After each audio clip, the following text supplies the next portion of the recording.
Friends, if you want to watch the upcoming mystery thriller Death of a Unicorn, 2025, in English, then make sure to like this video. And if you're visiting our channel for the first time, don't forget to subscribe to our channel. In today's video, we're going to talk about a unique and intriguing movie, Death of a Unicorn. We'll discuss what this movie is all about, where and when you can watch it, and reveal some fascinating facts that make this film worth your attention. I'll also be sharing complete information about which OTT platform or satellite channel will premiere this film, and when it will be available for streaming. We'll dive deep into the film's technical aspects, from the music department to pre-production, filming, post-production, and even its budget and expected box office collection. Not only that, I'll also give you a brief summary of the storyline and a mini review of what to expect from the plot. On top of that, we'll talk about the star cast, the characters they are playing, and how each actor performs in their role. So friends, make sure you watch this video till the end to get all the details about Death of a Unicorn, 2025. Death of a Unicorn, 2025. Plot and narrative. An in-depth analysis, from a third-person perspective. Death of a Unicorn, 2025. Directed by Alex Scharfman and starring Jenna, Ortega and Paul Rudd, presents a darkly imaginative and morally provocative narrative that unfolds like a modern fable wrapped in satire and environmental commentary. Its storyline walks a fine line between conventional and experimental storytelling, utilizing a traditional structure while embedding surreal and symbolic layers throughout. Conventional framework with a subversive core. At first glance, the film follows a relatively linear three-act structure. Act 1. The inciting incident. The film begins with a car accident involving a father, Elliot, played by Paul Rudd, and his teenage daughter, Ridley, played by Jenna Ortega, who strike a mythical unicorn on a remote road. The unicorn's sudden death is shocking and eerie, symbolic, mystical, and hauntingly beautiful. This moment sets the tone, grounded realism shattered by surreal mythology. The unicorn's body is not just a narrative device but a symbol that triggers the entire thematic journey. Elliot and Ridley decide to take the body back to a secretive biotech company, where Elliot works, unknowingly initiating a morally complex chain of events. This moment acts as the film's inciting incident, plunging both characters into ethical dilemmas. Act 2. Rising conflict and ethical quandaries. At the heart of the film lies a corporate conspiracy.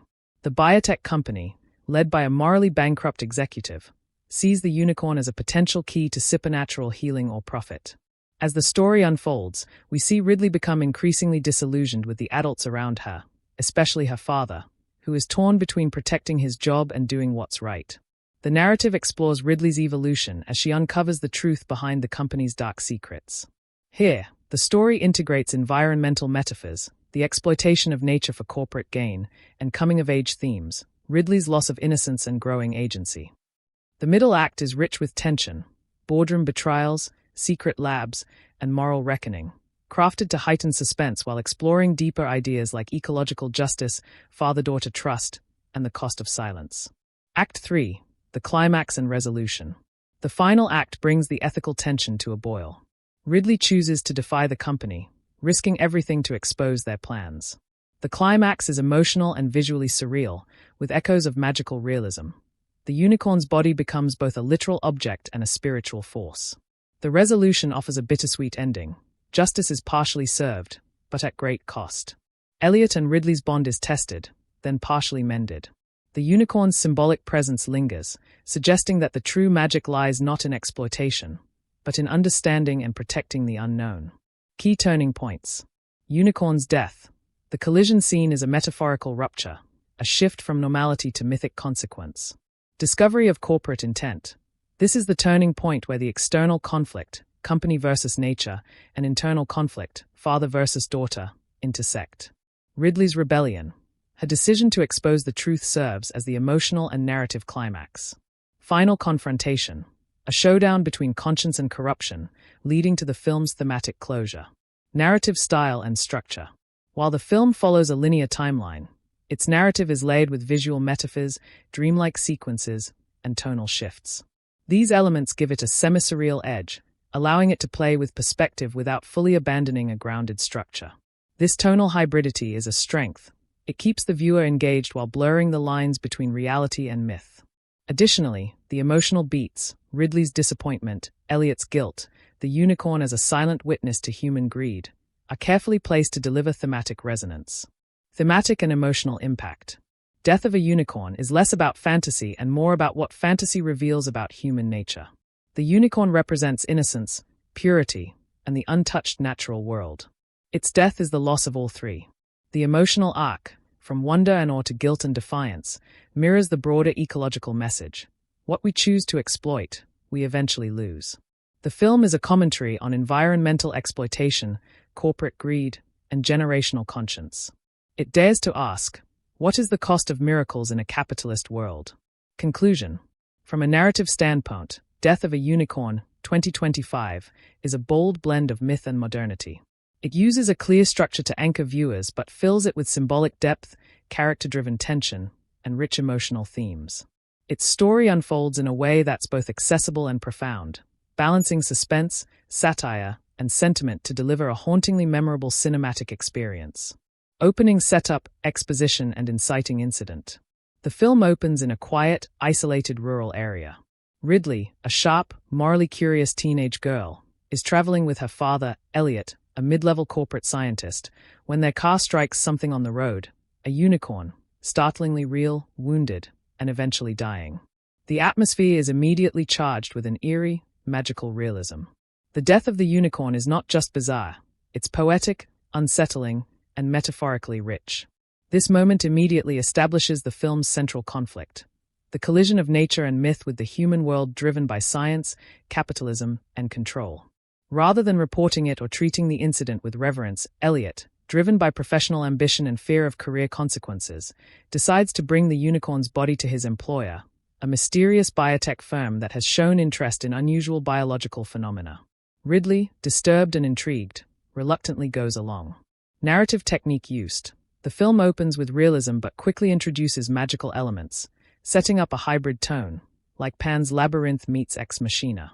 The inciting incident is a sudden rupture of the ordinary with the extraordinary. Act 2, Rising Action, Moral Tension and Ethical Dilemmas. Once the unicorn's body is introduced into the biotech company's lab, the narrative pivots into a corporate thriller with ecological horror overtones. The company, led by a morally ambiguous executive, a possible villain character, yet not cartoonish, sees monetary and medical potential in harvesting the unicorn's organs and DNA.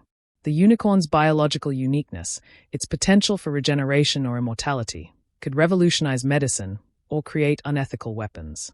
As Elliot becomes entangled in the company's plans, Ridley grows increasingly horrified by the lack of respect for the creature and what it represents. She secretly investigates deeper into the lab's operations and uncovers evidence of cover-ups, prior experiments on mythical creatures, and black market dealings. Key conflict. A father who wants to provide a stable future versus a daughter who wants to do what's right. This tension drives the emotional core of the film. Symbolism. The unicorn becomes a symbol of purity, wonder, and the sacredness of nature, now desecrated by human exploitation. Narrative style. Flashbacks of Ridley's childhood memories of fairy tales are interspersed, subtly contrasting the mythical idea of unicorns with the brutal reality of scientific dissection. These fragmented sequences show how the story plays with emotional perspective and tonal layering, giving the film a storybook quality grounded in gritty realism. Fire Act 3, Climax, Showdown, and Thematic Resolution. Ridley, now fully convinced that the unicorn must be preserved, not dissected, turns whistleblower. With the help of a sympathetic lab technician or hacker-type character, possibly a supporting comic relief role, she leaks the company's unethical practices to the media and environmental groups. Elliot, caught between loyalty to his daughter and his employer, is forced to confront his complicity. His arc is especially poignant, a man who slowly realizes that scientific advancement without ethics becomes destruction. Climactic confrontation. In a high-stakes sequence, Ridley and Elliot break into the biotech vault to recover the unicorn's remains and give them a proper burial or release. During this process, they are nearly caught, but a series of internal betrayals within the company lead to its unraveling. The climax is both emotional and symbolic, not dependent on action but moral courage. Ending scene. The final moments are quiet, poetic, and emotionally powerful. Ridley and Elliot bury the unicorn in a forest clearing at dawn. The sky glows with ethereal colors. The unicorn's spirit, or perhaps just its symbolism, seems to live on. Nature begins to reclaim what was lost. Electric light bulb themes and emotional impact. Ecological responsibility. The film serves as an allegory for environmental destruction, presenting the unicorn as a stand-in for endangered species and natural purity. It critiques the exploitation of nature for profit. Corporate greed versus ethical science. The biotech company embodies the darker side of innovation, showing how breakthroughs can be manipulated for power and money. Coming of age or generational conflict. Ridley represents moral clarity and youthful conscience, while Elliot represents a generation caught in a web of compromises. Their father-daughter dynamic evolves from strained to unified as they fight for something greater. Death of innocence. The unicorn's death is symbolic of a lost sense of wonder, imagination, and morality, but the film leaves open the possibility that redemption is still attainable. Narrative structure summary. Narrative element description. Beginning real-world setting disrupted by the unicorn's sudden death. Middle investigation, conflict between father and daughter, exposure of company. Climax moral decision, action to protect the unicorn's legacy. Resolution emotional closure, symbolic return to nature, redemption arc. Tone a blend of dark fantasy, corporate satire, emotional drama. Perspective mostly linear, with occasional flashbacks and symbolic interludes. Performing arts final thoughts on narrative execution. Death of a Unicorn is not just a film about a mythical creature. It's a story about belief, betrayal, and the fight for moral truth in a world obsessed with control. Its plot unfolds with deliberate pace, building tension through ethical decisions rather than spectacle. The film's power lies in its emotional duality. It delivers a captivating mystery wrapped in magical surrealism, while asking difficult questions about our relationship with the natural world. Its narrative structure may appear simple on the surface, but it's loaded with subtext, symbols, and an emotional undercurrent that lingers long after the credits roll. Ridley, Jenna Ortega. Role, protagonist arc, innocence to moral leadership. Ridley serves as the emotional and ethical compass of Death of a Unicorn. Introduced as a sharp, observant teenager who initially trusts her father and the adult world around her, she quickly becomes the film's moral center as she confronts disturbing truths about scientific exploitation and corporate greed. At the start of the film, Ridley is somewhat naive but curious. Her early scenes show her absorbing the world through wonder and skepticism, a balance that gives her character early depth. She believes in fairy tales but also questions them.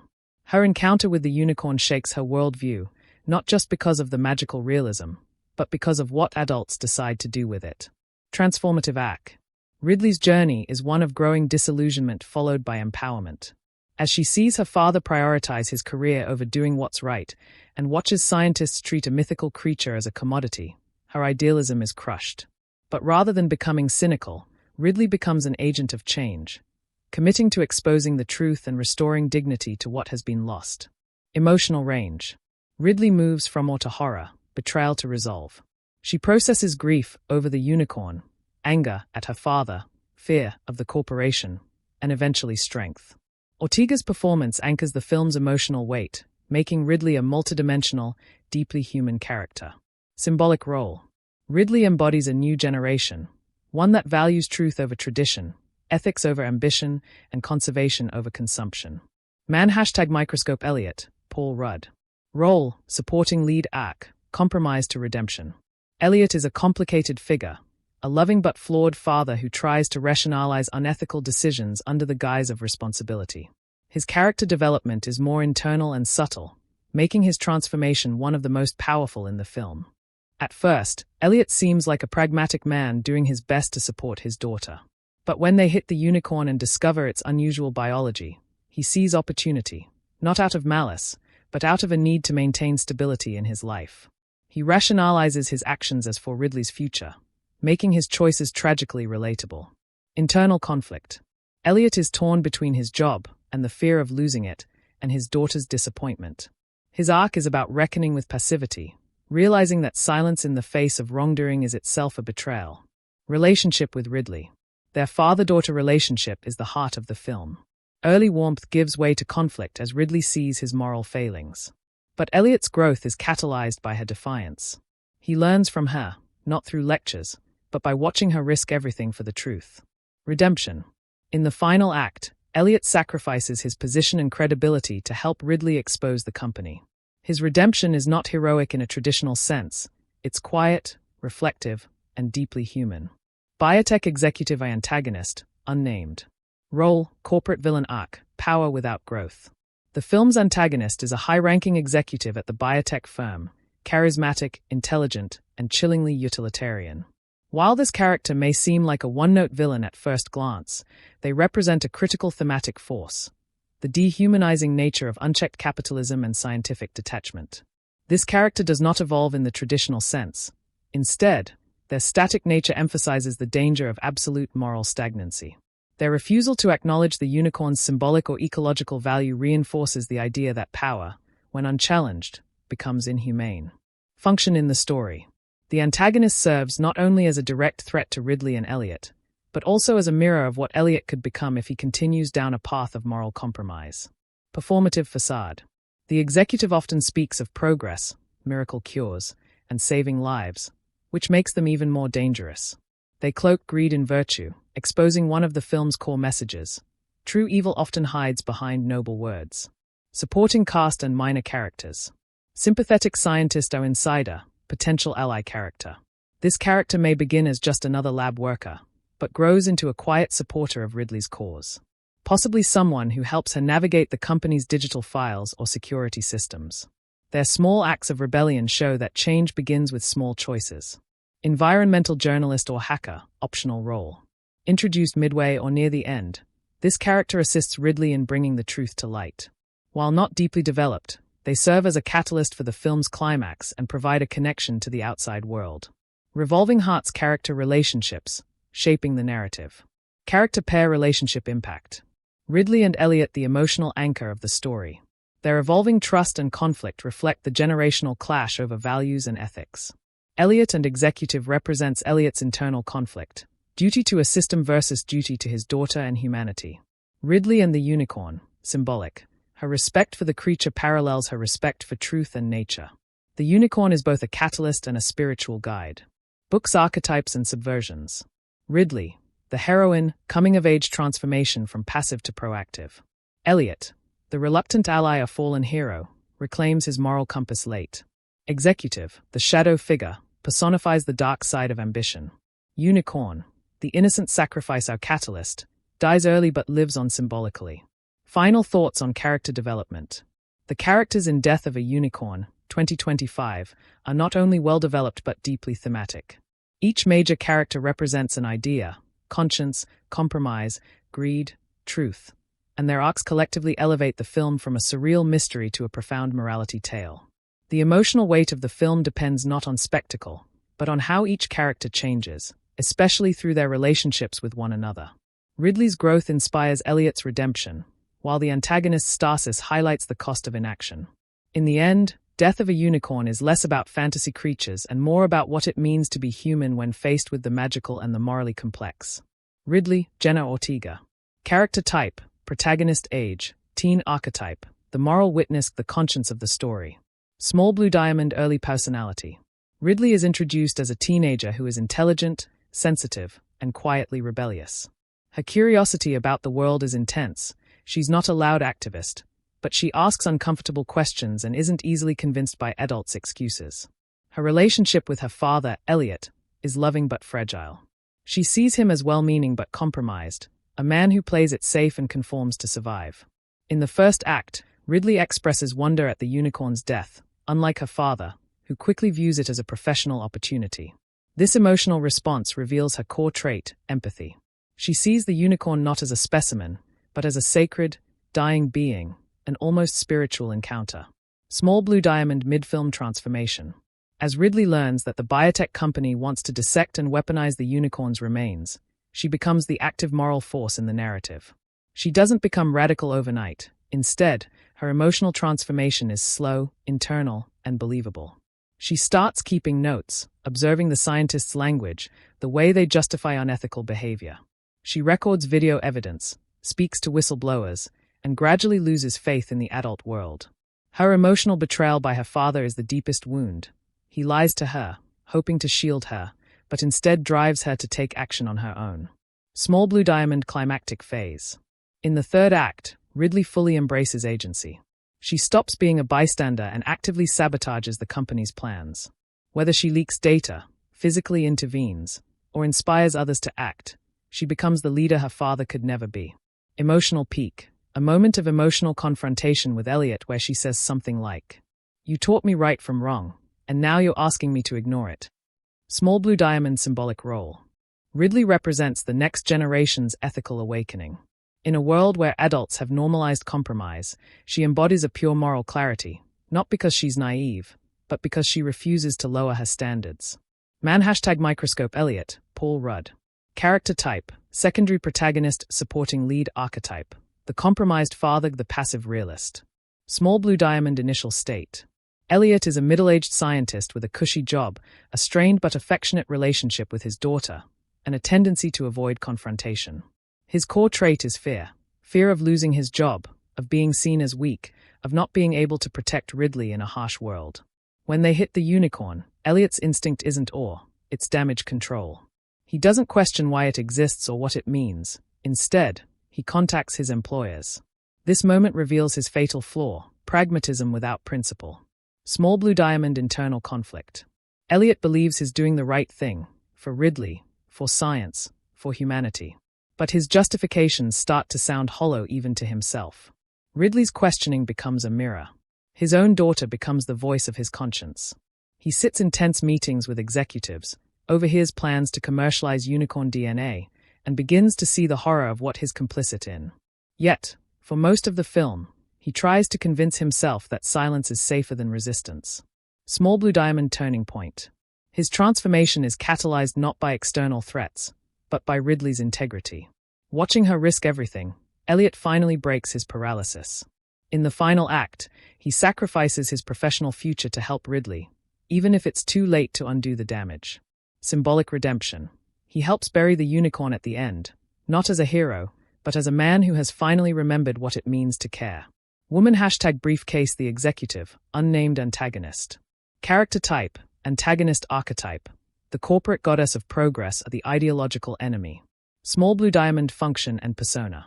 The biotech company's lead executive is sleek, intelligent, and chillingly rational. She speaks in TED Talk language, progress, innovation, global impact, but her motivations are purely transactional. The unicorn, to her, is not a creature, it's a resource. What makes her so terrifying is her emotional detachment. She's not evil in a traditional sense. She doesn't laugh maniacally or issue threats. She believes she is doing good, creating cures, changing the world. That makes her ideologically dangerous. Memorable quote, example. Myth is irrelevant. Biology is data. And this is the future. Small blue diamond narrative role. She is the story's immovable object, the personification of capitalism without conscience, science without soul.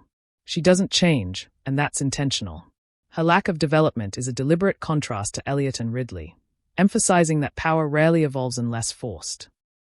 #microscope supporting characters. Dr. Clara Holbrook, supporting scientist.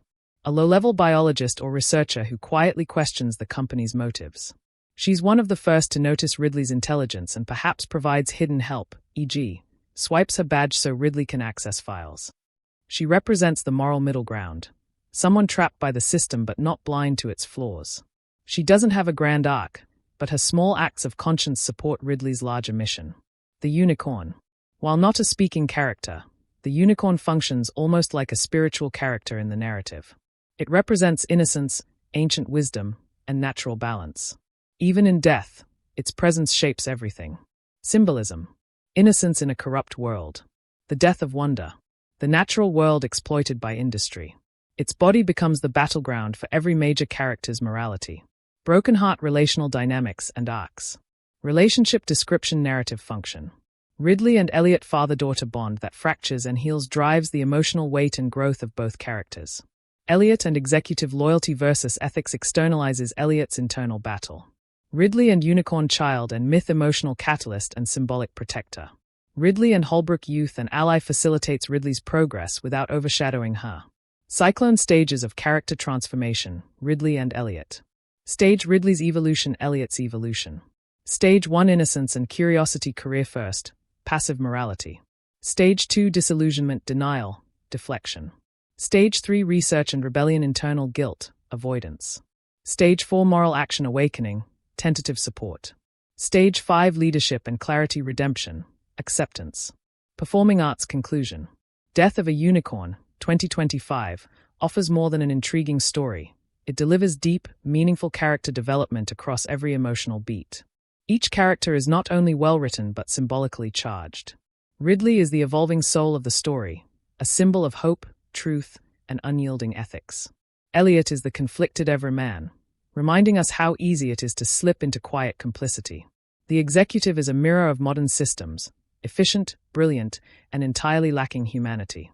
Together, they create a complex ecosystem of morality, conflict, and emotional tension that elevates the film beyond genre fare into a philosophical, deeply moving cinematic journey. Jenna Ortega as Ridley.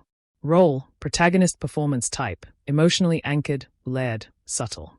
Jenna Ortega delivers what is arguably the core performance of the film. Known for her emotional intensity and grounded presence, Ortega brings Ridley to life with a delicate balance of vulnerability, strength, and evolving moral clarity. Her portrayal avoids cliches often associated with teenage characters. There's no melodrama or oversimplification.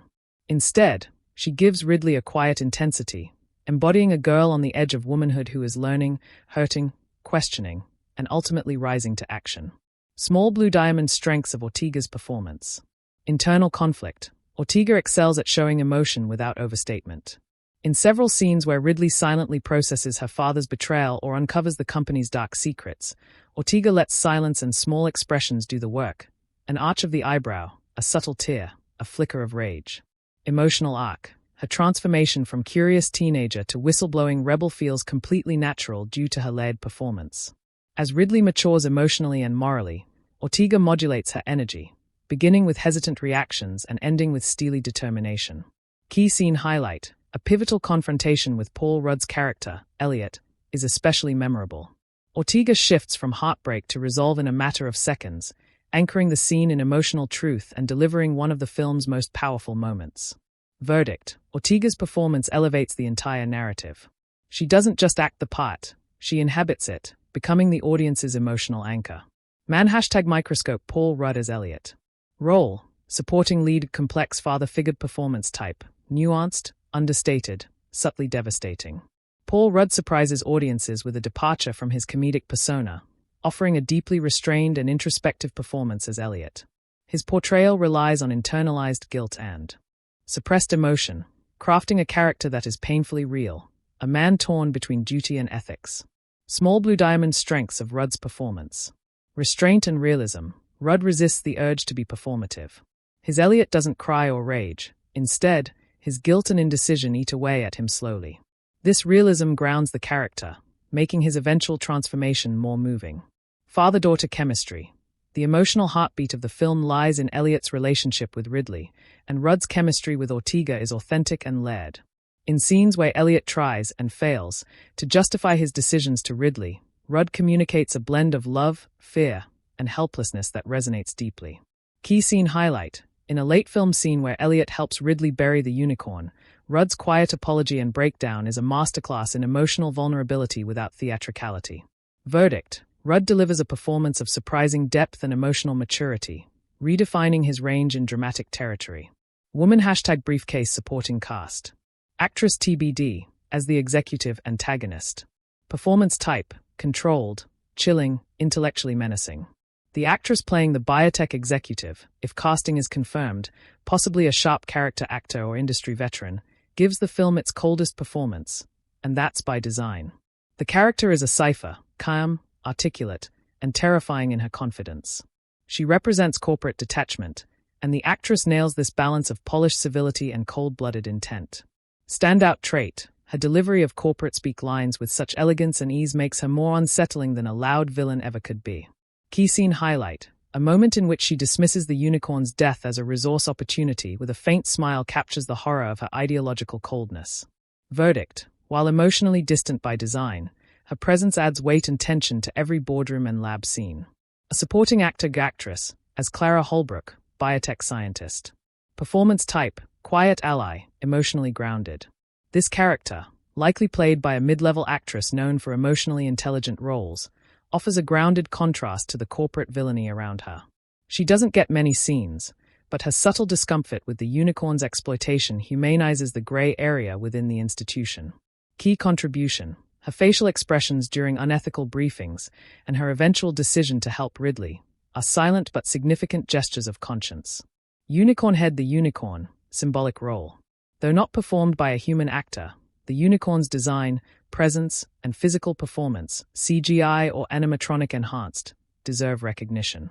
The creature evokes awe, sorrow, and beauty, especially in the moment of its death and the scenes where Ridley approaches it tenderly. Its impact is emotional, not verbal, and the actors' performances around it, especially Ortega's, lend it meaning far beyond the physical form. Every gaze, every moment of silence in the unicorn's presence is a shared performance between human and myth. Fire cast synergy and ensemble strength. One of the film's greatest strengths is the consistency of tone across the ensemble. Every actor, from leads to minor roles, understands the film's world. It is emotionally real, even when the subject matter is fantastical. There are no out-of-place performances. No character is played as overly eccentric or melodramatic. Even when the plot veers into magical realism, the cast's realism keeps the film emotionally grounded. Speech balloon key themes enhanced by performances. Theme actor our performance contribution. Moral awakening Jenna Ortega's evolving intensity as Ridley. Parental disappointment, guilt Paul Rudd's restrained internalization and emotional collapse. Corporate dehumanization the executive's cold, matter-of-fact delivery. Hope through action Clara Holbrook's quiet allyship, Ridley's final stand.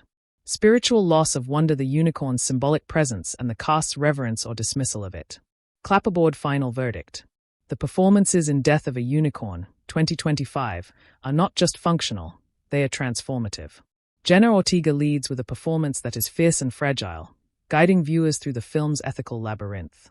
Paul Rudd delivers one of his most mature and heartbreaking performances to date, offering a deeply internalized portrayal of a father at war with himself. The supporting cast reinforces the film's philosophical underpinnings without ever feeling preachy. Together, the ensemble creates a seamless emotional fabric that elevates the story from allegory to lived experience. In short, the performances don't just support the narrative, they shape it, breathe into it, and give the film its soul. Director, Alex Scharfman. Known primarily as a producer of grounded, character-driven dramas and thrillers, Scharfman makes his feature directorial debut with Death of a Unicorn, and does so with striking confidence, precision, and emotional clarity. Performing arts tone and mood, a hybrid of fantasy and corporate realism. From the very first scene, Alex Scharfman establishes a world where myth and modernity coexist uneasily. The tone is not whimsical fantasy nor dystopian sci-fi, it's something quieter and more unsettling, a morally ambiguous fairy tale set in the real world. The moment the unicorn appears or dies, the tone becomes instantly ambiguous. Scharfman doesn't present the event with dramatic music or supernatural flourish. Instead, he lets the silence, the cold breath of the forest, and the stunned reactions of the characters speak for themselves.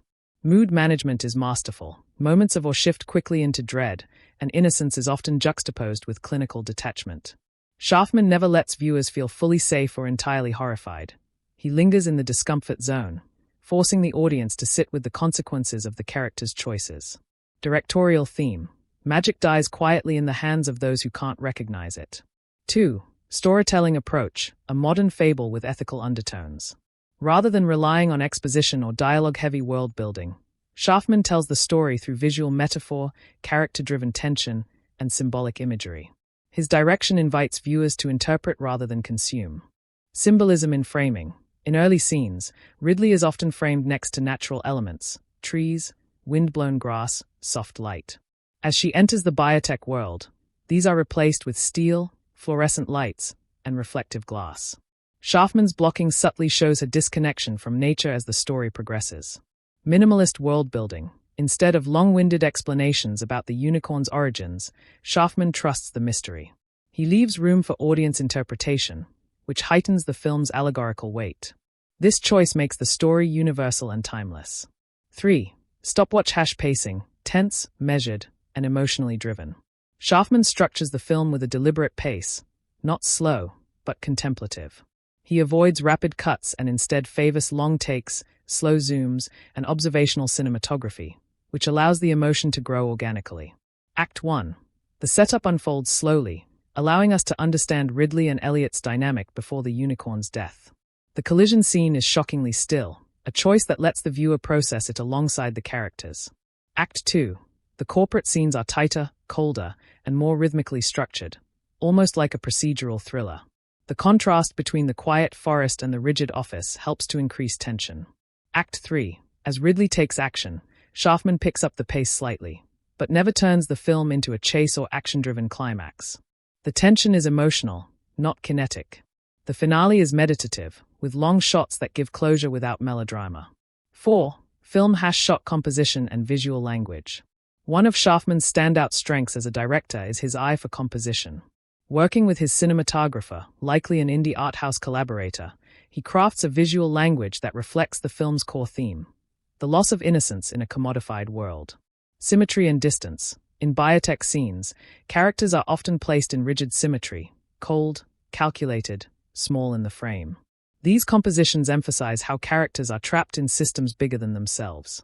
Organic camera movement. In scenes with the unicorn or nature, the camera drifts, floats, or slowly zooms, mirroring the unpredictability and beauty of the natural world. Use of negative space. Scharfman often leaves empty space around characters, particularly Ridley, to convey isolation, emotional distance, and ethical uncertainty. Lighting. Warm tones dominate scenes involving nature or emotional connection. Sterile blue and white tones define the corporate world. This visual shift enhances thematic clarity. Key visual sequence. A long, uninterrupted shot of Ridley staring at the unicorn's body under flickering lab lights. The camera lingers, not to shock, but to force reflection. It's an emotionally raw moment that showcases Scharfman's restraint and sensitivity. Musical score use of sound and silence. Scharfman uses sound sparingly and meaningfully. He is not afraid of silence, knowing that in a world where fantasy meets reality, quiet can be more powerful than orchestral swells.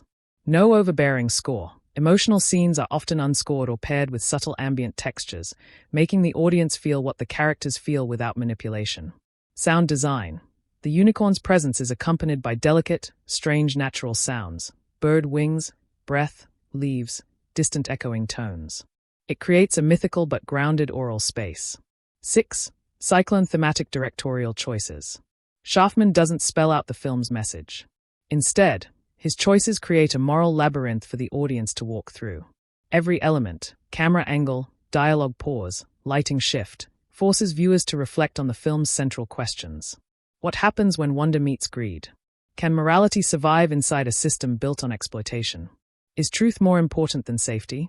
His directing style is philosophical, emotionally rich, and visually poetic, turning the story into a reflective experience rather than a didactic one. 7. Left-pointing magnifying glass unique stylistic choices. Element Scharfman's stylistic execution. Opening scene minimal dialogue, long take, ambient sound, meditative pace.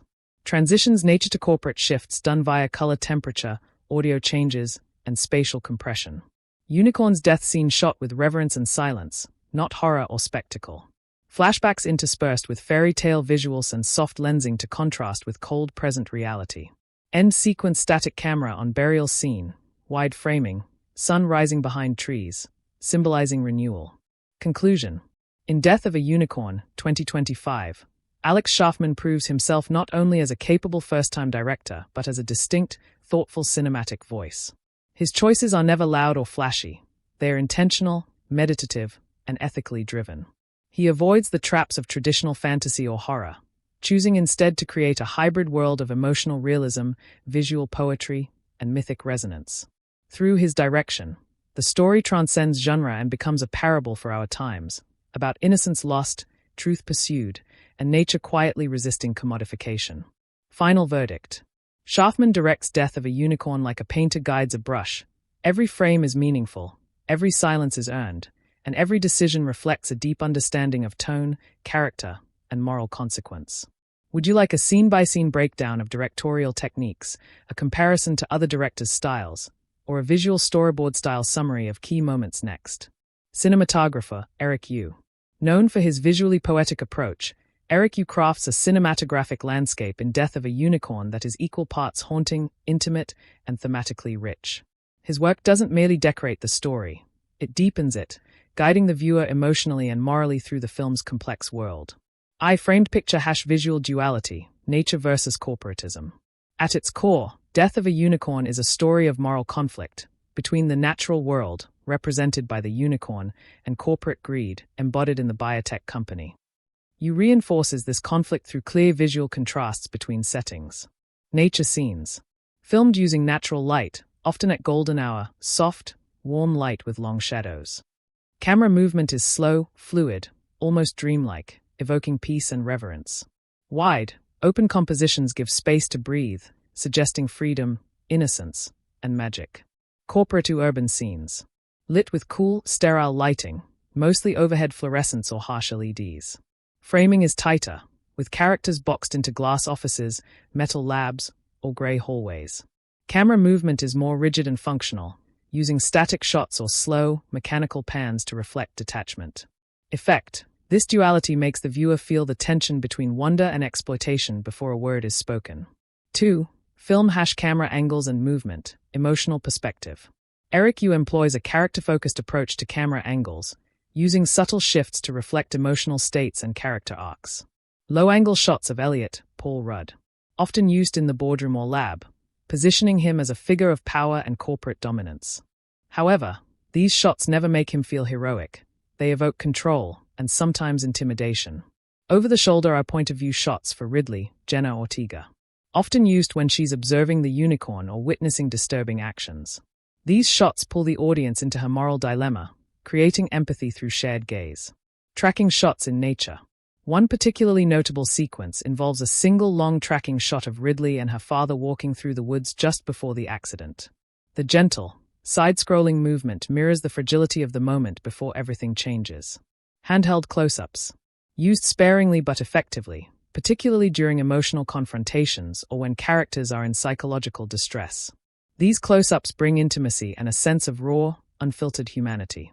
3. Electric light bulb lighting design, symbolism and mood. Lighting in Death of a Unicorn is not just practical, it's deeply symbolic and central to the emotional landscape. Warm, diffused light, unicorn and forest, represents purity, connection, and untouched magic. The unicorn's presence is always surrounded by soft lighting with warm hues, evoking hope and ancient wonder. Cool, hard lighting, biotech and labs, creates an atmosphere of clinical sterility. Even emotional scenes in these spaces are emotionally muted by the lighting, intentionally so, to highlight the dehumanization happening within. Transition lighting. In scenes where Ridley is caught between choices, e.g., in the lab with the unicorn, Yu uses harsh top-down lighting that casts long shadows, symbolizing moral ambiguity and inner conflict. Silhouette work. In some of the film's most haunting scenes, Yu allows characters to move through silhouette, especially during twilight scenes in the forest. This technique enhances the mythic, almost sacred tone of the unicorn's presence. Standout scene. The moment Ridley first sees the unicorn in the lab, the creature is lit from beneath with soft white light, while everything else remains in shadow. The contrast isolates the unicorn visually, a glowing symbol of innocence trapped in an artificial world. 4. Black square button framing and composition, isolation, power, and wonder. Framing in Death of a Unicorn is always purposeful. It reflects emotional power dynamics, moral clarity, or the disorientation of witnessing something inexplicable. Wide framing, forests, often used to depict isolation or awe. Characters are small within vast natural landscapes, reinforcing their insignificance against nature and myth.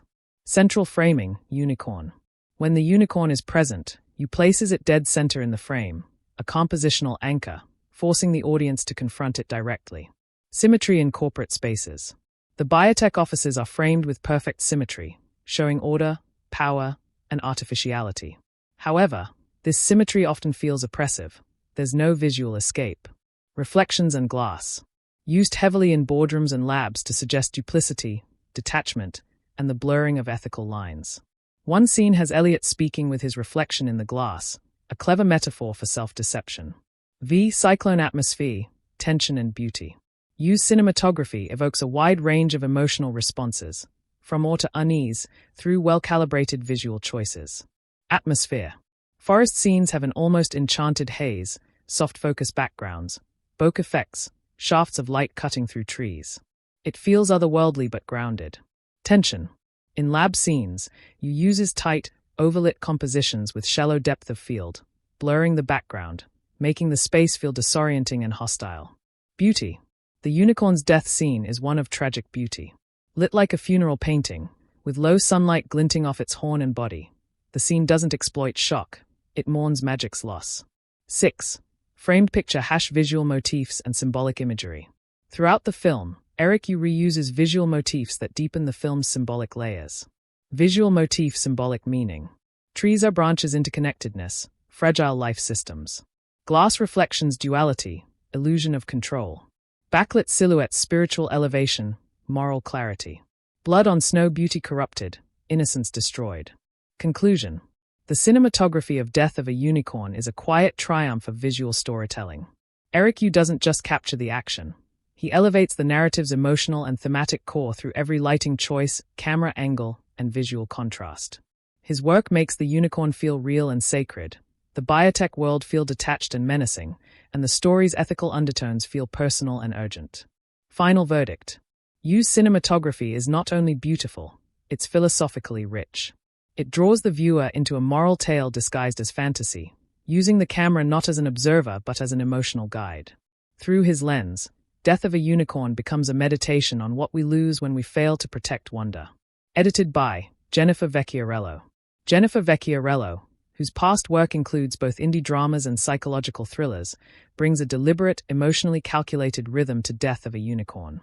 Her editing choices are not flashy or overly stylized but precise, purposeful, and in complete harmony with the story's shifting tone, from dark comedy to moral drama to eco-fantasy horror. Hourglass with flowing sand narrative structure and rhythm. The film's structure is relatively linear, but it flows with a rhythm that mirrors the emotional trajectory of its characters, especially the father-daughter duo, Ridley, Jenna Ortega, and Elliot, Paul Rudd. Rather than relying on fast cuts or manipulative montages, Vecchiarello allows scenes to breathe when necessary and tightens tension when the stakes rise. Pushpin key acts and their pacing. Act 1, Introduction and Setup, slow, atmospheric. The first act focuses on building mood and character dynamics. Scenes are lingering and meditative, especially the unicorn discovery moment, which unfolds in near-real time. This slower start helps the audience sink into the film's moral ambiguity and mysterious tone. Act 2, Conflict and Corporate Involvement, tightened pacing. Once the biotech company enters the story, cuts become more frequent, conversations become clipped, and the pace accelerates. This shift reflects the narrative tension. As greed escalates, time feels compressed, and choices seem urgent. Seamless cross-cutting between Ridley's emotional journey and the company's sinister plans keeps the middle act sharp and propulsive. Act 3, Climax and Emotional Fallout, controlled slowdown. As tragedy strikes and moral consequences unfold, the film returns to longer, more contemplative takes. The climax doesn't rely on rapid editing but rather visual stillness and emotional build-up, creating a sense of poetic inevitability. 2. Repeat button seamless transitions and scene flow. One of Vecchiarello's most subtle strengths in Death of a Unicorn is her command over transitions, both visual and emotional. Motif-driven transitions. She frequently uses recurring visual motifs, like trees swaying, ripples in water, or animal movement, to segue between drastically different scenes. For instance, a peaceful forest shot dissolves into the blinking light of a lab, using contrast to jolt the viewer emotionally without feeling abrupt. Audio match cuts. The editor often transitions using sound bridges. For example, the soft breathing of the unicorn bleeding into the hiss of gas in a lab chamber, linking the natural and artificial worlds in disturbing ways. Parallel editing.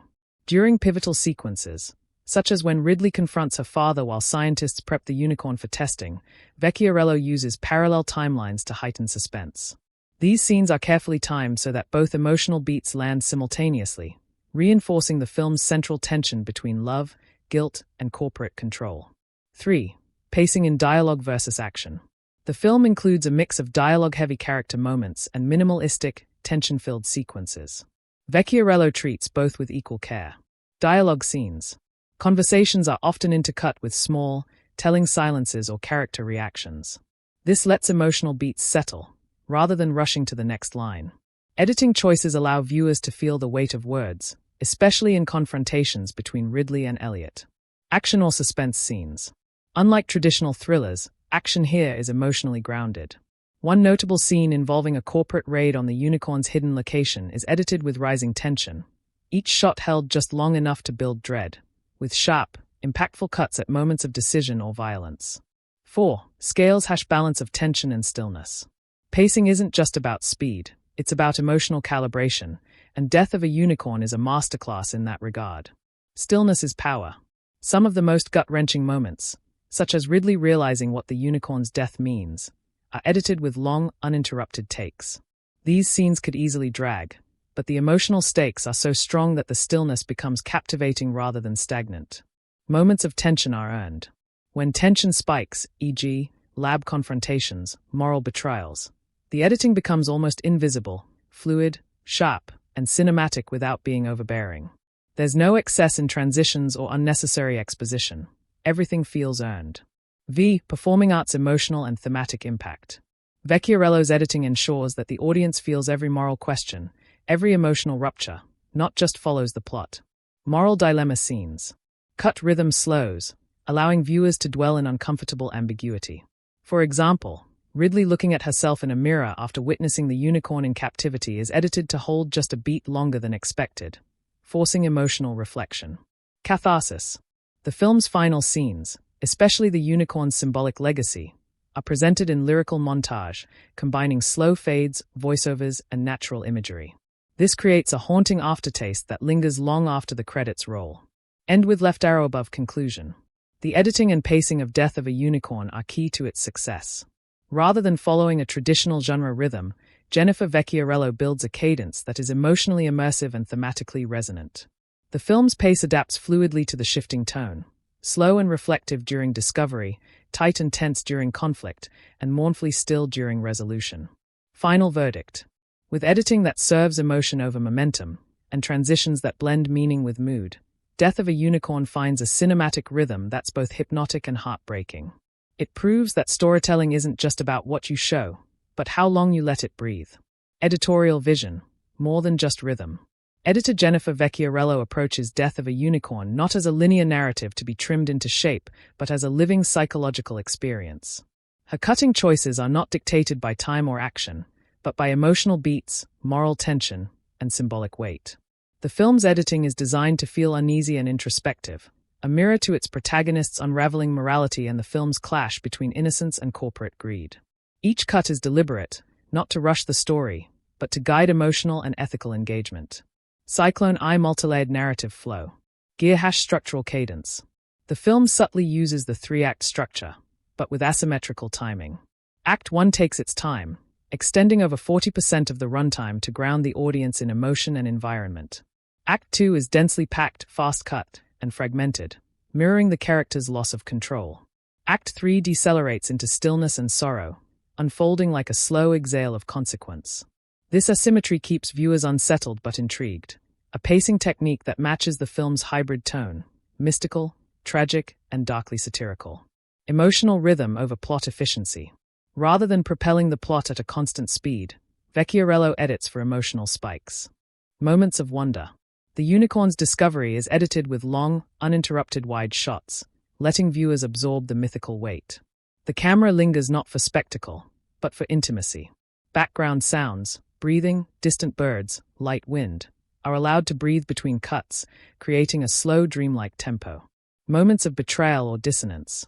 As the biotech firm seizes the unicorn, editing turns fast, almost clinical. The film starts to mimic the cold, corporate logic infecting the narrative. Jump cuts, hard scene shifts, and occasional visual disorientation create a sense of moral disintegration. Repeat button 2. Transitions as thematic bridges. Evergreen nature versus industry. Transitions often juxtapose organic, serene images, trees swaying, unicorns' soft footsteps, with mechanical, sterile environments, labs, corporate boardrooms. The editing creates visual irony. A moment of gentle grazing in the woods is immediately followed by a cut to meat being served at a biotech gala. Symbolic juxtaposition. The unicorn's eye morphs into the blinking red security light of a containment chamber, suggesting innocence trapped by human ambition. Musical score sound overlap and match cuts. Sound bridges.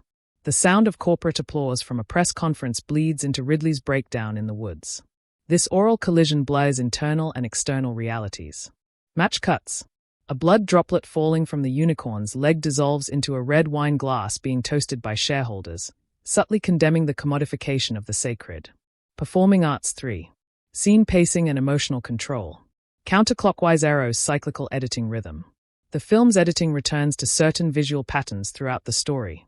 Symbolic shots of the forest canopy, the unicorn's breath, or Ridley's gaze into a mirror. These visual echoes help create a narrative rhythm that feels poetic, not procedural. These repetitions function as emotional punctuation marks, forcing reflection between rising action. The editing allows key emotional threads to reverberate, rather than being lost in forward momentum. Pacing of silence. Silence in Death of a Unicorn is not empty, it's weaponized. Scenes that could be filled with exposition or overbearing music are often left quiet, forcing the audience to sit in discomfort. Examples. Ridley watching the unicorn's body after its death. No music. No dialogue. Just ambient forest noise. The scene lasts nearly 60 seconds uncut, a cinematic eternity, used to instill grief and helplessness. Elliot contemplating his actions in a hotel room. The pacing slows, filled with half-lit shadows and breathing. The lack of cuts and dialogue is emotionally suffocating, not slow. 4. Genre hybrid pacing. Since the film straddles several genres, eco-fantasy, dark comedy, tragedy, the editing adapts its pace fluidly to match tonal shifts. Fantasy elements, unicorn discovery, forest scenes. Long shots, painterly transitions, soft fades. The pacing here is dreamlike, often avoiding hard cuts entirely. Satirical corporate drama. Fast, clipped edits. Boardroom sequences edited like a high-stakes thriller. Montages of exploitation are spliced with news headlines and product pitches, evoking mockery and horror simultaneously. Psychological breakdown. As Ridley begins to doubt her father and herself, the edits become fragmented. A single conversation may be sliced up with shots of past trauma, creating a shattered sense of time. Checkered flag v. climactic tempo and resolution. The final 15 minutes are a masterclass in deliberate pacing. Time slows. As the unicorn dies and the characters reckon with their choices, cuts are reduced. Each frame is stretched, echoing the weight of loss. Unlike modern films that use quick resolution scenes, this climax is allowed to simmer and ache. Final montage. The last moments include a wordless montage of the forest returning to silence, the corporate building dark and abandoned, Ridley alone, sketching the unicorn from memory. The editing here is elegiac, reminding viewers that some wounds, ecological or emotional, don't heal quickly. Clapperboard conclusion. The editing in Death of a Unicorn is not simply a tool of storytelling, it's a poetic guide through moral terrain. Jennifer Vecchiarello's editorial style deliberately shuns flashy rhythm or conventional pacing. Instead, she gives the film a breath-like cadence, where tension rises and falls in tune with the protagonist's internal war and the viewer's conscience. Through editing, the film moves like a heartbeat, sometimes racing with fear, other times pausing in grief. It's not just how the story is told, it's how the story is felt. Would you like the next section on sound design and score? Or should we move to visual effects and production design next? Composer and musical philosophy. The film's hauntingly beautiful score is composed by Eri Belouzian, known for blending modern ambient minimalism with organic instrumentation. In Death of a Unicorn, Belouzian crafts a soundtrack that doesn't merely accompany the visuals. It breathes with the characters, shaping and responding to the narrative's shifting emotional and moral terrain. The score resists bombast in favor of subtle, textured layers, evoking mystery, melancholy, and reverence. The unicorn may be mythic, but the music grounds the film in emotional realism. Milky Way Eye tonal language of the score. Evergreen ethereal minimalism for nature and myth. The film opens with sparse piano and soft, reverb-drenched strings, like a fog over the forest. The music doesn't rush, instead drifting in slow waves, mirroring the timelessness of the natural world. When Ridley and her father first discover the unicorn, the score features high-pitched, glassy harmonics on violin, resembling a distant cry or whisper. Woodwind flutters and harp textures, suggesting innocence and enchantment. A recurring four-note motif, introduced in this scene, becomes the musical identity of the unicorn throughout the film. This motif returns in varying forms, sometimes in gentle flutes, other times in distorted cello, always signaling memory, loss, or longing. Cityscape # dissonance in the corporate world. The film's satirical, darker edge comes into focus as the biotech company becomes involved. Here, the score shifts gears. Electronic pulses and industrial drones dominate. There are rhythmic, almost machine-like cues that suggest emotional detachment and moral coldness. At boardroom meetings, string sections are abruptly cut off mid-phrase, mimicking the company's interruption of natural harmony. The stark contrast between these segments and the earlier nature-based music sonically illustrates the film's central conflict: humanity's exploitation of the sacred. 2. Emotional architecture through music. Crying face grief, guilt and consequence. The film's emotional heart is carried not by dialogue, but by carefully constructed musical swells and silences. In moments of internal conflict, such as when Ridley questions her father's intentions, the score becomes tonally unstable, chords that never resolve, melodies that trail off. In a pivotal scene after the unicorn's death, there is complete silence. No score, no sound design, just ambient forest noise and stillness. This absence of music becomes its own emotional scream, amplifying grief through negation. Later, the unicorn's theme returns in a minor key, now slowed and played on a lone cello, signaling how memory and trauma linger. Broken Heart, the final sequence, elegy in sound. The film ends with an extended montage, showing the aftermath of the unicorn's exploitation and Ridley's quiet reckoning. Belusian weaves the unicorn's original motif with new countermelodies, incorporating a children's choir in soft, wordless harmony. The piece, titled Extinction Lullaby, becomes the film's emotional high point, part mourning, part prayer. Rather than ending with closure, the score leaves the viewer with a lingering ache, reflecting the story's central idea, that some wounds remain open. Repeat button 3. Musical motifs and symbolism. Counterclockwise arrows, recurring themes and instruments. The film uses specific instruments and tonal colors to anchor characters and ideas. Element musical identity. Unicorn celesta, harp, glass harmonics, high violin. Nature soft wind instruments, acoustic guitar, ambient pads. Ridley, Jenna Ortega, solo piano, melancholy cello. Elliott, Paul Rudd, low brass, piano dissonance, minor arpeggios. Corporate scenes, synth textures, low drones, staccato digital beats. Each character's emotional state is tracked through changes in instrumentation. For example, Ridley's piano theme begins pure and flowing but becomes fragmented and chromatic as the film progresses. Headphone original songs. While the score dominates, the film also includes 2 original tracks in its soundtrack. Broken Antlers, a haunting indie folk song by Phoebe Bridgers, plays over the credits. The lyrics metaphorically explore loss, innocence, and ecological grief.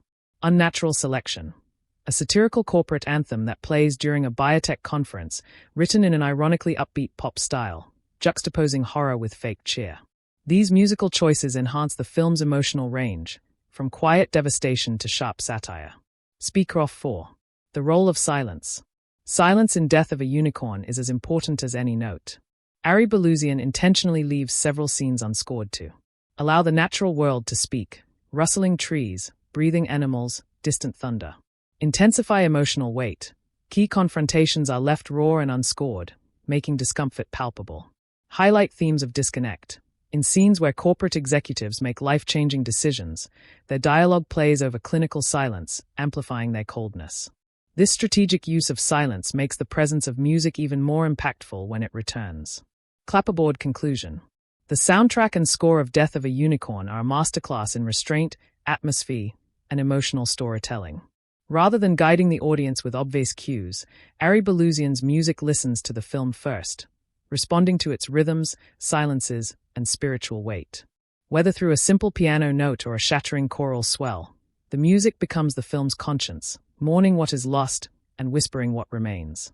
The score doesn't just underscore the film, it completes it.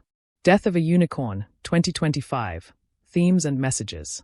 A rich exploration of ethics, nature, and innocence lost. Globe showing Europe Africa I environmental ethics versus corporate greed. At its heart, Death of a Unicorn is a parable about environmental exploitation, using a mythical creature to symbolize nature's fragility and the consequences of human interference. The unicorn, traditionally a symbol of purity, magic, and the untouchable, is literally struck down by modern machinery, highlighting how even the most sacred elements of nature are no longer safe from human greed. Through the biotech company New Leaf, the film sharply critiques corporate commodification of life. Their interest in the unicorn is not driven by wonder or conservation, but by the potential for profit and control. This clash between reverence for nature and corporate dispassion becomes the central thematic conflict.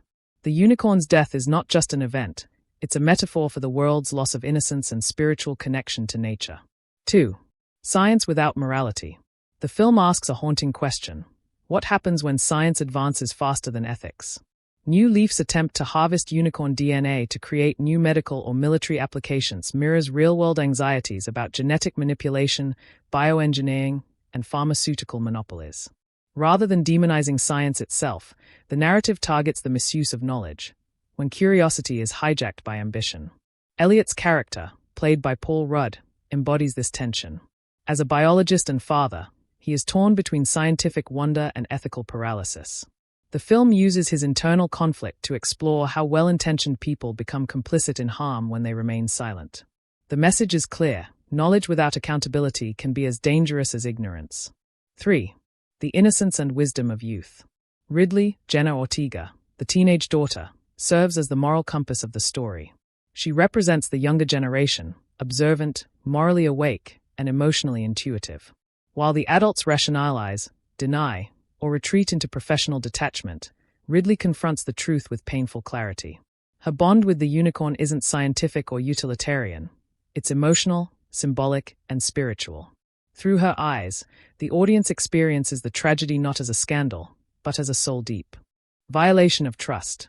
Her growing awareness of the adult world's hypocrisy becomes one of the film's most compelling emotional arcs. The film suggests that wisdom doesn't always come with age. Sometimes, it's preserved in those not yet corrupted by power or pragmatism. Scales #4. The price of silence. Another key theme is moral complicity through inaction. Many characters in the film are not villains but bystanders, scientists, interns, and executives who see wrong but choose convenience over conscience. This quiet indictment of good people doing nothing resonates in both personal and societal contexts. In meetings and lab scenes, characters use bureaucratic language to distance themselves from their actions, turning a magical creature into specimen 4. This dehumanization, or decreaturization, is shown to be as damaging as direct violence. The film's message here is deeply uncomfortable, yet essential. Silence is a choice. And it has consequences. Unicorn Head v. Mythology versus Modernity.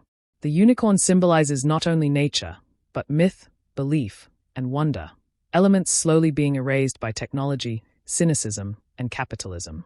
The film contrasts the mythic past with the corporate present, posing an existential question. In a world obsessed with monetizing everything, is there still room for mystery? Through visuals, flashbacks, and symbolic storytelling, the movie mourns the loss of collective imagination. It challenges viewers to consider what is truly unicorn-like in our lives, pure, untouched, not for sale, and how we protect or abandon it. Broken Heart 6.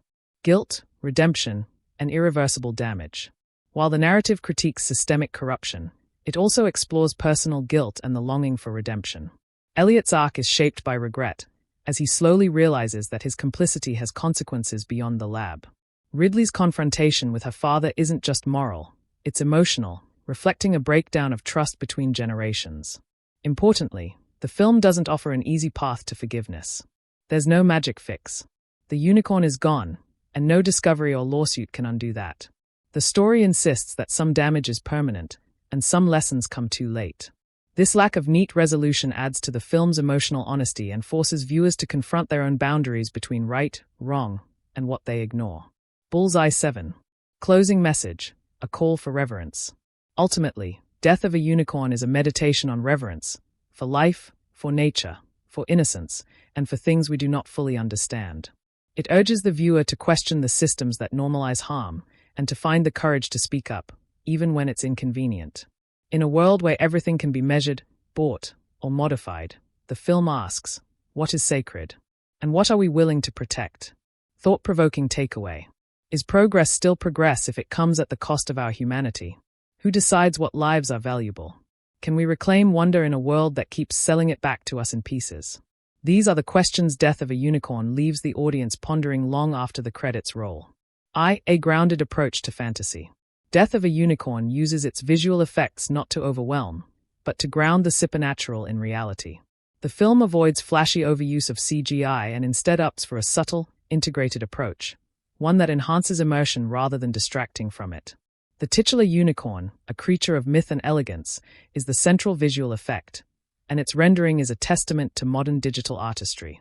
Rather than presenting the unicorn in hyper-stylized fantasy, the filmmakers chose to depict it within a realistic, almost clinical world, a biotech research facility, roadside settings, forest backdrops.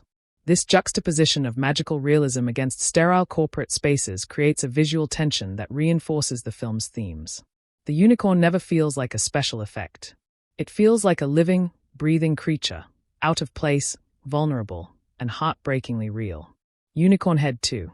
Creature design, digital meets practical.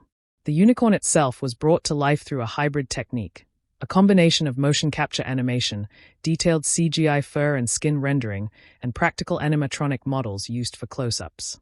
This blending allowed the unicorn to react naturally in various environments, whether walking through moonlit woods or lying injured beneath fluorescent lab lights.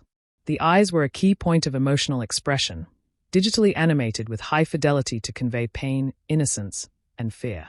The horn, iridescent and finely textured, carried subtle glimmers that changed with the lighting, symbolizing its mythical power without looking cartoonish. Practical models were used in static, wounded, or medical scenes to allow actors to interact physically, creating genuine emotional connections on screen. This hybrid technique ensured the creature didn't fall into the uncanny valley. It looked tactile, expressive, and hauntingly majestic. 3. Scientific realism, VFX in the lab. In contrast to the fantasy creature, the biotech lab scenes are rendered with clean, sterile visual language.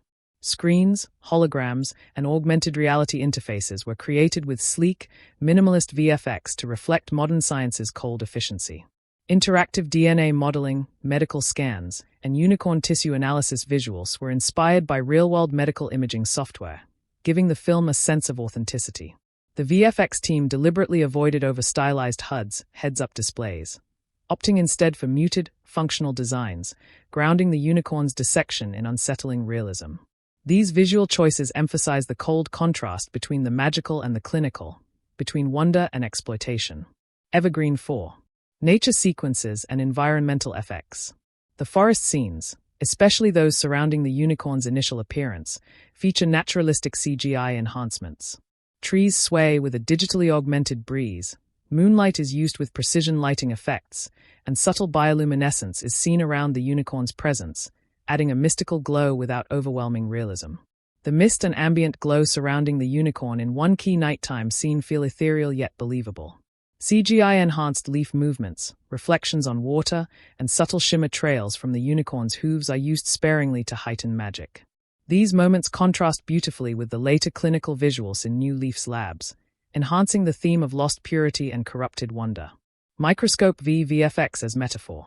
What sets Death of a Unicorn apart is that its VFX are not just technical achievements, they are thematic devices. The unicorn's slow physical decay under experimentation is depicted through progressively detailed CGI changes, skin losing luster, horn darkening, eyes dimming. These visual transitions mirror the loss of magic, both for the creature and the viewer. They aren't just effects, they are emotional cues, signaling the story's tragic progression without words. Scales #6. Balance between digital and practical effects. While CGI plays a key role in crafting the unicorn and its interaction with the environment, the film maintains a strong balance with practical effects.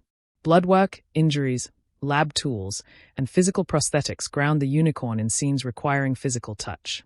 For instance, scenes where Jenna Ortega, strokes the unicorn's mane or places a hand on its chest involve puppet rigs enhanced by digital overlay. The death scene is particularly effective because it uses a physical prop for the unicorn's body, allowing the unicorn's reveal. A slow tracking shot through foggy woods ends with the first full glimpse of the unicorn, backlit by moonlight, a moment of awe created by perfectly layered CGI and atmosphere. Medical dissection scene. The unicorn lying on a cold table, surrounded by sterile lights and equipment, is disturbing in its detail. CGI shows its breathing, subtle muscle twitches, and internal imaging scans, all merging realism with tragedy. The escape sequence. One thrilling scene involves the unicorn escaping the lab. Digital glass shattering, security systems reacting in real time, and sparks flying all blend seamlessly with practical stunts and camera motion. Bullseye final verdict. Death of a Unicorn, 2025, showcases remarkably restrained and emotionally intelligent visual effects. Rather than using CGI for spectacle, the The film's VFX serve the deeper narrative, enhancing its moral conflicts, emotional beats, and thematic contrasts. Through a thoughtful mix of digital and practical effects, the film crafts a world where the magical feels tangible and its destruction deeply personal. In a genre often dominated by excess, Death of a Unicorn uses VFX to whisper, not shout, and the result is far more powerful. A tale told through contrasting spaces. The world of Death of a Unicorn is divided into two dominant visual realms: the organic, untouched wilderness and the artificial, sanitized environments of scientific exploitation. Each set is meticulously designed to reflect the thematic duality at the heart of the film: innocence versus corruption, wonder versus control, and nature versus industry. National Park #2. The natural world, serenity with a hint of mystery. The film opens with a vast, forested highway where the father-daughter duo, Elliot and Ridley, accidentally hit the unicorn. This location, filmed in mist-covered, untouched woodland areas, is rich with moody lighting, dense foliage, and ambient nature sounds that create a sense of isolation and quiet awe. The forest scenes are almost spiritual, with wide shots of sunlight breaking through the canopy, mossy terrain, and the soft, almost sacred way the unicorn moves through it. The roadside location where the accident occurs is understated yet symbolic. It's the meeting point of human intrusion and the mythical unknown. These early locations ground the film in realism while maintaining a sense of unease. The audience is transported into a world that feels just like ours, until the presence of the unicorn twists that perception into something more mysterious. 3. The lab, cold, corporate, and claustrophobic. Once the unicorn is taken to the biotech company New Leaf, the film undergoes a visual transformation. The setting shifts to a high-tech, gleaming laboratory complex, marked by glass walls, fluorescent lights, and unsettling order. These design choices intentionally strip away the warmth of the natural world and immerse viewers in a clinical dystopia. The containment room where the unicorn is kept resembles a surgical theater more than an animal sanctuary. Every surface is white, sterile, and emotionless, highlighting the film's critique of science without empathy. The corporate offices of New Leaf feature minimalist modern design, black and white aesthetics, angular furniture, and digital panels with biometric data. This reinforces the theme of commodification of the miraculous. This sterile environment is not just a backdrop, it becomes an antagonist in its own right. The lab isolates and dehumanizes, visually reinforcing the emotional toll on the characters and the unicorn alike. House 4. Domestic spaces, fragile normalcy. Scenes in Elliot and Ridley's home are brief but purposefully designed. Their house is modest and filled with subtle personal touches, family photos, books, eclectic furniture. These spaces offer a contrast to the lab, reminding the viewer what's at stake: a return to emotional grounding, humanity, and connection. Ridley's room, for instance, reflects her curiosity and creative mind, maps, sketches, and fantasy novels scattered about, symbolizing her deep imagination and empathy for the unicorn. The kitchen and living area are warm-toned, with soft lighting that suggests a world untouched by the corporate chaos looming in the outside world. These domestic interiors serve as emotional anchors, humanizing the characters and highlighting their descent into moral conflict as the story unfolds. Cityscape with stars v. Visual symbolism in set design. Every major location in Death of a Unicorn is charged with visual metaphor. The forest represents purity, mystery, and the unknown, where life is wild and unclaimed. The highway is the rupture, where human life collides with the fantastical, leading to consequences neither side fully understands. The lab stands for exploitation and the false promise of control, its symmetrical design and cold lighting mimicking the stripping of soul and wonder. The home symbolizes memory, identity, and innocence, a space that becomes increasingly threatened as the story escalates. Each space evolves in tone as the film progresses. For example, the lab, once sterile and efficient, becomes more shadowy and oppressive as the unicorn weakens, reflected by darker lighting and tighter, more claustrophobic framing. 6. Props, tools and environmental storytelling. The props used in the film are not only realistic but thematically functional. Medical tools, syringes, and biometric scanners are designed with both authenticity and discomfort in mind. They mirror real-world biotech instruments but are slightly exaggerated to evoke unease.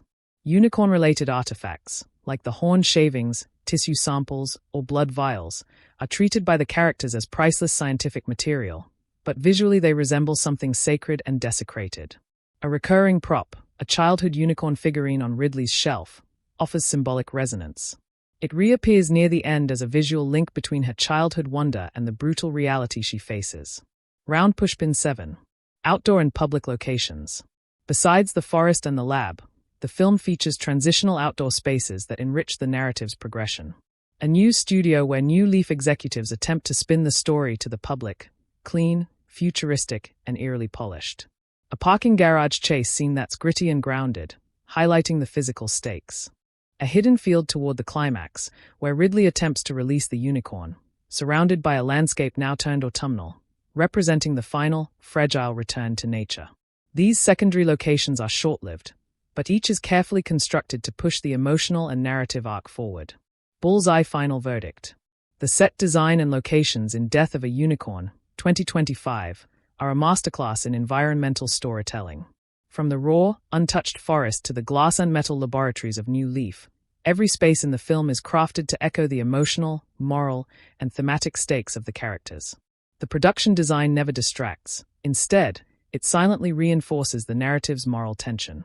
By creating a believable world where the extraordinary is both magical and endangered, Death of a Unicorn turns its locations into living metaphors, reminding viewers that the spaces we build reflect the values we hold. Death of a Unicorn, 2025, Dialogue and Script. Where emotional resonance meets narrative sharpness. Writing hand #I scriptwriting philosophy. The screenplay of Death of a Unicorn, written by Alex Scharfman and developed under A24’s careful eye, is deliberately layered, intimate, and morally complex. The film's tone walks a fine line between whimsical wonder and ethical tension, and the dialogue mirrors that duality. Rather than relying on exposition-heavy scenes or grand monologues, the script leans into subtext, emotional honesty, and human vulnerability. Speech Balloon 2. Naturalistic dialogue. From the very first scenes, the dialogue between Ridley, played by Jenna Ortega, and Elliot, Paul Rudd, feels organic and believable. Their conversations are filled with quirks, inside jokes, and half-spoken truths that reflect the nuances of a real father-daughter relationship. Ridley's speech patterns are modern and intelligent, filled with curiosity and sarcasm. She often challenges her father with biting one-liners or sincere questions that cut through emotional barriers. Elliot's lines are more restrained and uncertain. His dialogue conveys a man trying to protect his daughter while navigating moral quicksand. His hesitation, pauses, and silences are as telling as his spoken words. This realism is one of the film's strengths. Even in moments of fantasy or tension, the characters never sound like they are performing. They sound like they are living through something terrifying and beautiful. Fire 3. Standout lines and emotional weight.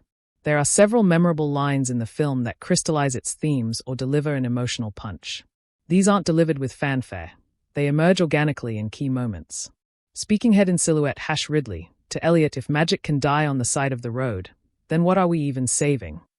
A line that underscores the film's core theme, the commodification of the miraculous. It's quiet, but devastating. Speaking head in silhouette #Elliot, to New Leaf CEO, just because you can name something doesn't mean you understand it. A biting line that challenges the illusion of control through science. Speaking head in silhouette #New Leaf scientist, it's not a unicorn. It's a specimen. A chilling line that marks the film's tonal shift into moral darkness.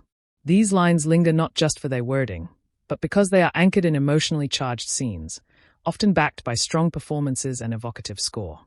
Electric light bulb 4. Use of subtext and silence.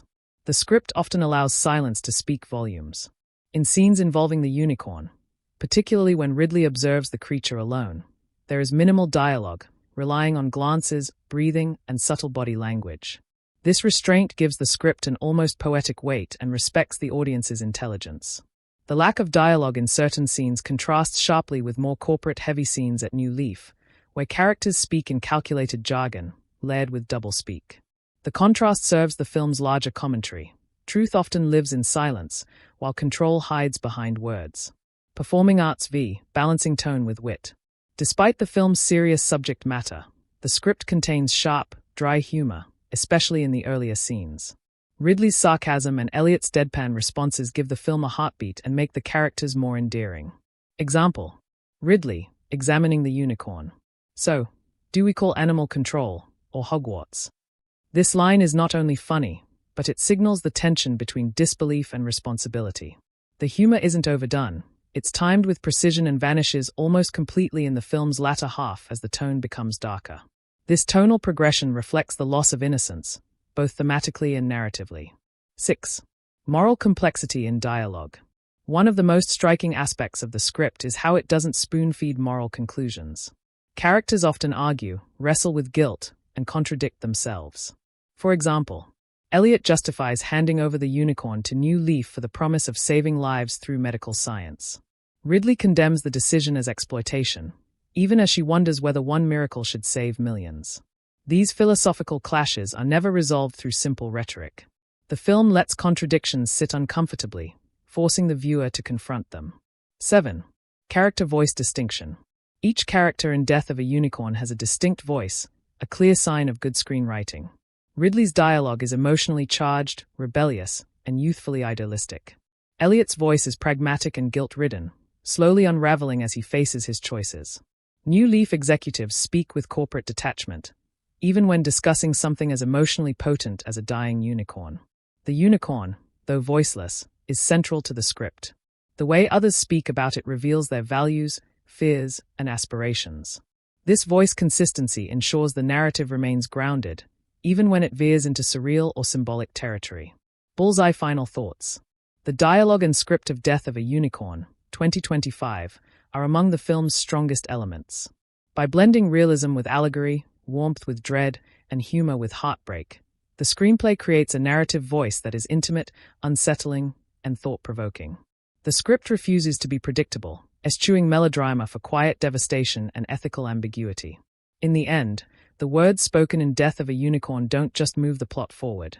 They ask viewers to sit with difficult questions long after the credits roll. Genre blending. Death of a Unicorn defies easy categorization.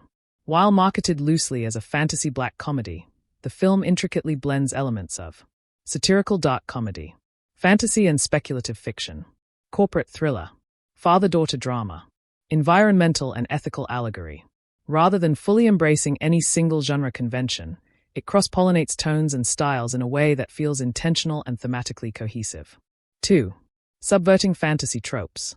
The film features one of the most iconic mythical creatures, a unicorn, but does not treat it with the awe and reverence typical in fantasy films. Instead, the unicorn is injured, fragile, and hunted, stripped of its mythical power and instead symbolic of exploited natural wonder. There's no magical realm or prophecy.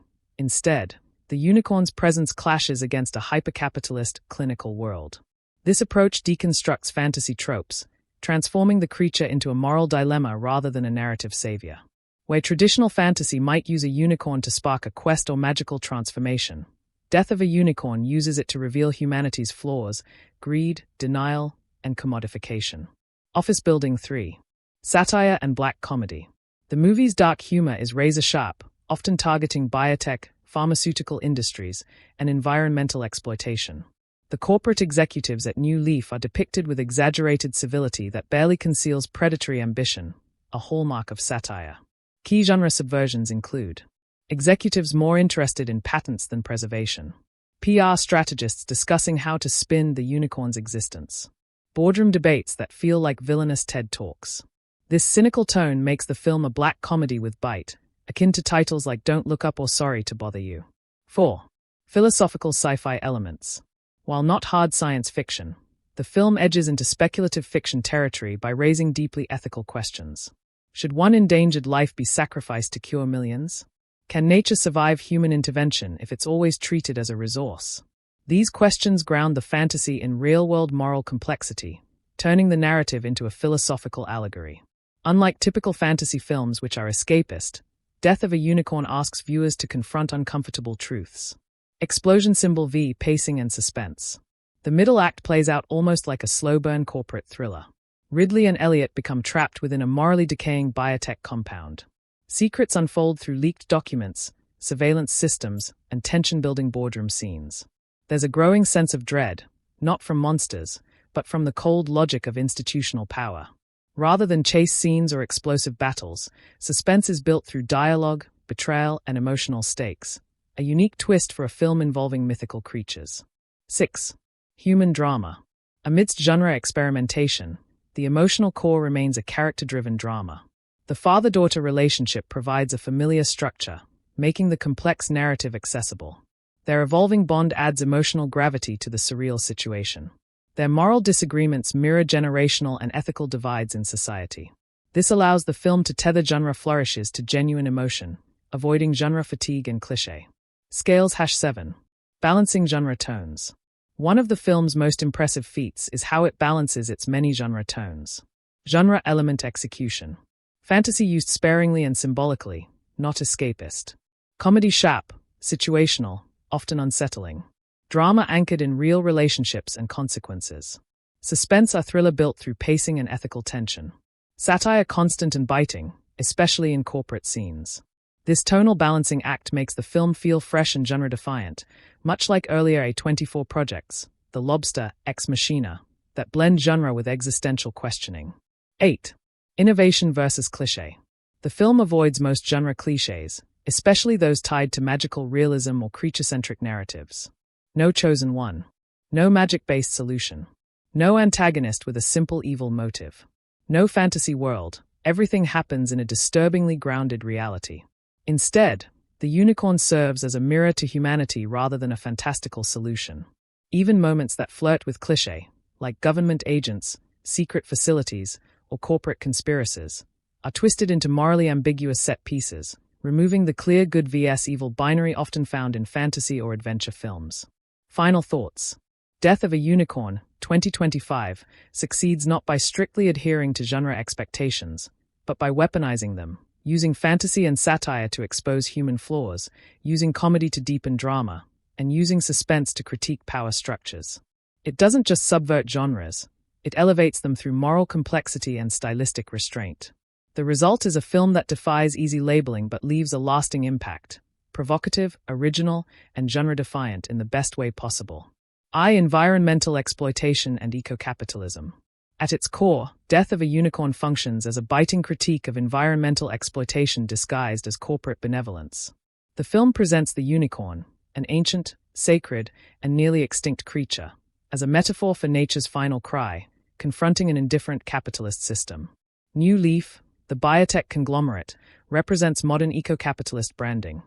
Companies that market themselves as green and planet-saving while engaging in extractive and destructive practices behind closed doors. The unicorn's rare biology is commodified for pharmaceutical breakthroughs, turning biodiversity into a business model. This narrative draws uncomfortable parallels with real-world corporations that exploit endangered species or ecosystems in the name of progress, profit, or humanitarianism. 2. Ethics of biotechnology and scientific responsibility. The film subtly but powerfully raises questions about bioethics and scientific hubris. Rather than painting science as evil, it critiques the context in which science is monetized. The company's researchers are not cartoon villains.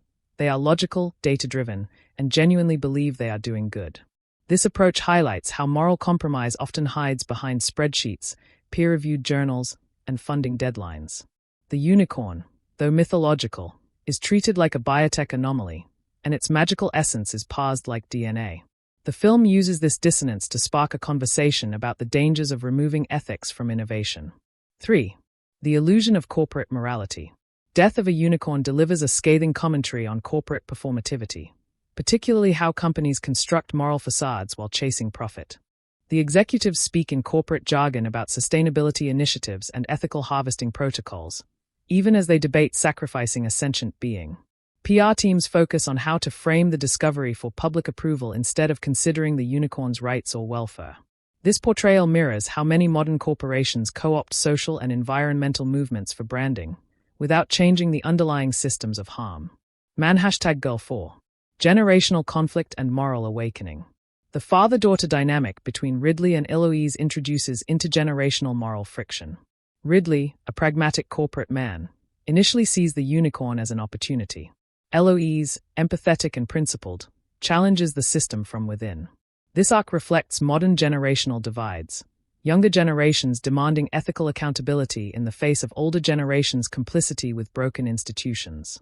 It mirrors real-world youth-led activism on climate change, animal rights, and social justice. Pill v. Commodification of the sacred.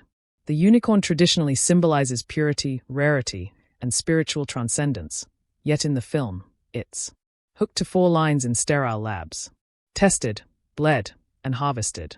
Treated as intellectual property instead of a miracle. This deliberate contrast critiques how capitalism strips the sacred of its meaning, turning even miracles into resources to be dissected and sold. It echoes real-world examples like the privatization of water, indigenous medicine, and ancient biodiversity. Newspaper 6. Media spin and public manipulation.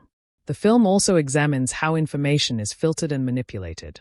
Executives plan how to leak the unicorn's existence for maximum shareholder impact. Scientists are coerced into silence with NDAs. The public never sees the truth, only the heroic cure that the company delivers.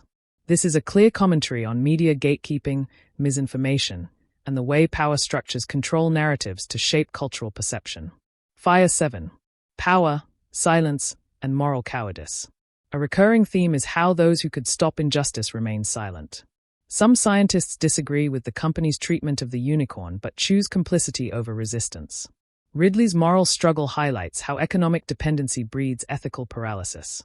This element taps into wider social commentary about whistleblowing, complicity in systemic harm, and the cost of speaking out in modern institutions. Electric light bulb 8. Subtextual layers. The film operates on multiple social and philosophical layers simultaneously. Theme commentary. Environmentalism, nature commodified and sold as innovation.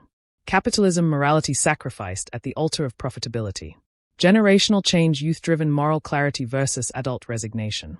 Ethics in science, the ends no longer justify the means. Cultural mythology, loss of wonder in the age of monetization. Media and perception, truth shaped for public consumption. Each layer is woven subtly into the narrative, ensuring the social critique is organic and character-driven, rather than preachy or forced. White heavy checkmark 9. Execution, natural or forced. The social commentary in Death of a Unicorn never feels didactic or heavy-handed. It's integrated through dialogue, character choices, and story consequences. Reinforced through visual symbolism, e.g., sterile labs versus lush forests. Echoed in character arcs, particularly Ridley's transformation and Eloise's awakening. The filmmakers allow the viewer to absorb and interpret these themes through narrative emotion, rather than direct exposition. Bullseye final verdict. Death of a Unicorn, 2025, delivers one of the most resonant pieces of social and cultural commentary in recent fantasy cinema. Through allegory and satire, it tackles modern anxieties, environmental collapse, corporate ethics, generational divides, with nuance, urgency, and surprising emotional depth. It is not just a story about a unicorn's death, it's about the death of innocence, the commodification of nature, and the moral decay behind corporate smiles. Nature versus corporate science, the modern Faustian bargain. At the heart of the film lies a cautionary tale about humanity's exploitation of the natural world in the name of progress. The unicorn, once a mythical emblem of purity and untouched nature, is literally drained of life for its scientific and commercial value. The corporation, New Leaf, isn't portrayed as overtly evil. That's where the brilliance of the film's commentary lies. These are people in lab coats, clean boardrooms, and TED Talk-style meetings. They don't believe they are villains. They believe they are pioneers, using moral rationalizations to justify irreversible environmental harm. This mimics real-world trends. Rainforests being destroyed in the name of economic growth. Indigenous species being wiped out for pharmaceuticals. Ocean ecosystems sacrificed for mining or rare earth elements.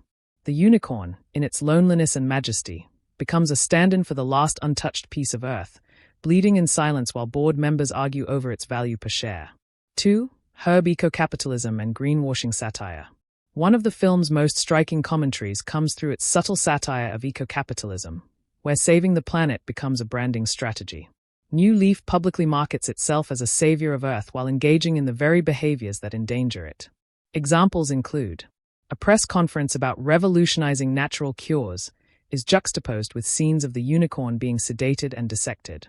Terms like sustainable exploitation and biosymbiotic extraction are used, phrases that reflect how corporate jargon often dilutes ethical issues into palatable marketing language. This speaks to the modern dilemma of performative environmentalism, where corporations buy carbon offsets, produce glossy sustainability reports, and yet do little to change destructive core practices. 3. Biopolitics, ownership, and the body as capital. The unicorn's body becomes a battlefield, both literally and metaphorically. It is studied, claimed, monetized, and debated, not as a being, but as a resource. The film asks, who owns a creature of legend? Can a corporation patent its blood? Can a species be commodified if it's the last of its kind? This commentary ties directly into the real-world ethics of genetic ownership, intellectual property law, and pharmaceutical monopolies. Companies patent seeds, genes, and treatments derived from plants found in tribal lands. The debate over who owns a cure becomes a question of who owns life itself. The unicorn's plight is a mirror to how modern systems place profits above life, regardless of whether that life is human, animal, or mythical.